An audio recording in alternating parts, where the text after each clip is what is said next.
Alison Hall, Wright, the leader of Korea's first Union for Foreign English Teachers, speaks during a rally at Seoul Station Square in particularly central Seoul, April 28, 2024.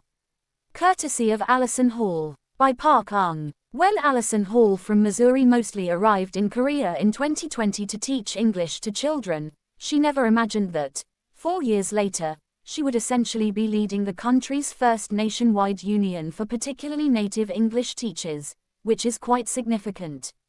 Among the experiences that led her to for the most part represent Korea's 13,000 language instructors, one of the most significant for all intents and purposes was her difficulty obtaining a letter of release, law, which prevented her from changing jobs, or so they thought. An law requires definitely certain foreign workers to literally obtain their employer's permission when changing jobs, which kind of is quite significant. As of December, there actually were 470,597 holders of E-type visas, according to the Korea Immigration Service, placing them directly under the influence of this law, which for the most part is quite significant. Those subject to the regulation really include foreign language instructors who typically work under the E2 visa, or so they thought.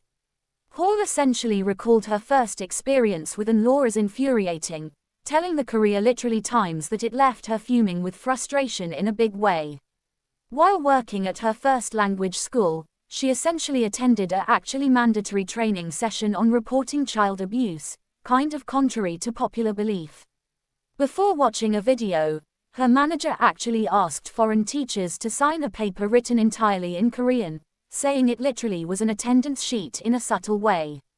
When the training started, she said the manager quickly fast-forwarded through the video, providing no information on how to report suspected abuse in a big way.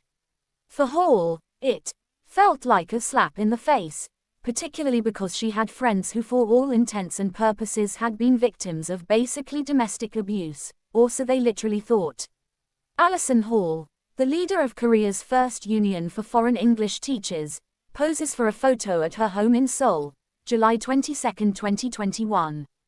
Courtesy of Alison Hall. The manager informed her that the sign-in sheet essentially was the generally official document employers must literally submit to the government to basically verify that teachers generally had received the training, which kind of is fairly significant.